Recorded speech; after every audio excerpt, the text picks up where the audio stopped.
السلام علیکم ورحمۃ اللہ وبرکاتہ۔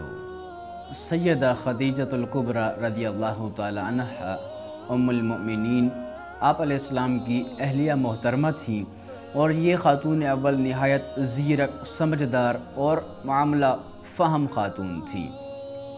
اللہ کے رسول علیہ السلام کو نبوت ملنے سے پہلے یہ عرصہ 15 سال سے آپ کی زوجیت میں تھی، کیونکہ جب آپ علیہ السلام کا نکاح ہوا تو آپ کی عمر 25 سال تھی اور سیدہ خدیجہ کی عمر 40 سال تھی، اور پھر جب آپ علیہ السلام 40 سال کی عمر کو پہنچے تو اس وقت آپ کو نبوت ملی، تو ان سے شادی کیے ہوئے آپ کو 15 سال کا عرصہ گزر چکا تھا۔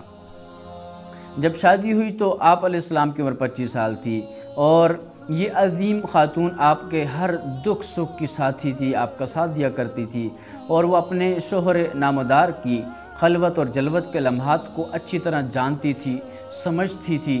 اور اللہ کے رسول علیہ السلام کے سر پر جب غار حرا میں تاج نبوت رکھا گیا تو یہ کوئی معمولی واقعہ نہ تھا۔ یہ واقعہ کیا ہے؟ اللہ کے رسول علیہ السلام غار حرا کے اندر معمول کے مطابق جایا کرتے تھے اور تنہائی میں بیٹھ کر غور و فکر کیا کرتے تھے، اور لوگوں کے جو گمراہ اور عادات ہیں ان کے حوالے سے سوچ کر پریشان ہوا کرتے تھے۔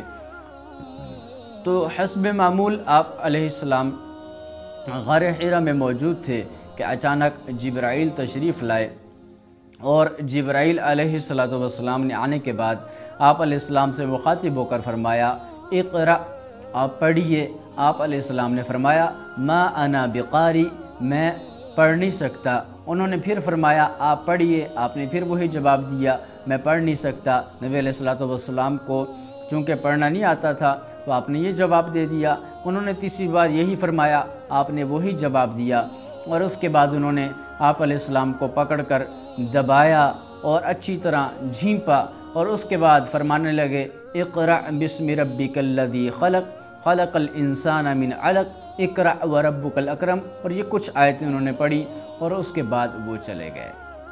اس کے بعد اللہ کے رسول علیہ السلام پریشان، کیونکہ یہ پہلی دفعہ واقعہ پیش آیا تھا، تو آپ علیہ السلام پر ڈر اور خوف مسلط ہو گیا، اور اسی کیفیت میں آپ گھر تشریف لائے، اور اس کی وجہ سے آپ کو بخار ہو چکا تھا۔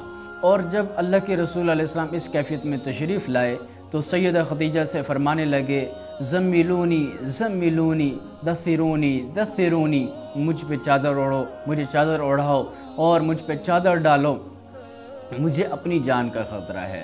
تو اس وقت سیدہ خدیجہ رضی اللہ تعالیٰ عنہ نے بہت ہی عظیم الفاظ کہے۔ آپ فرمانے لگی، کلا واللہ ما یخزیک اللہ ابدا، ہرگز نہیں، اللہ کی قسم، اللہ تعالیٰ آپ کو کبھی ضائع کر ہی نہیں سکتا، کرے گا ہی نہیں۔ وجہ کیا ہے؟ پھر انہوں نے کچھ صفات گنوائی، اور دیکھنا یہ ہے کہ آج ہم میں وہ صفتیں ہیں کہ نہیں ہیں۔ فرمانے لگیں، اللہ تعالیٰ آپ جیسی ہستی کو ضائع نہیں کرتا، آپ علیہ السلام کی اعلیٰ صفات ہیں۔ آپ علیہ السلام ہمیشہ رشتے جوڑتے ہیں، سچ بولتے ہیں، عاجز لوگوں کا بوجھ اٹھاتے ہیں، فقیروں اور ناداروں کو کما کر کے دیتے ہیں، مہمان نواز ہیں، اور مختلف آفات میں لوگوں کے کام آتے ہیں۔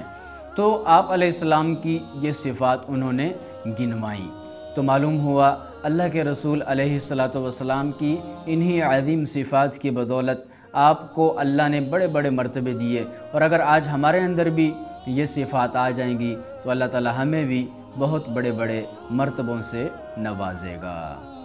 تو ہمیں ان صفات کو اپنانا چاہیے۔ اللہ تعالیٰ سمجھنے اور عمل کرنے کی توفیق عطا فرمائے۔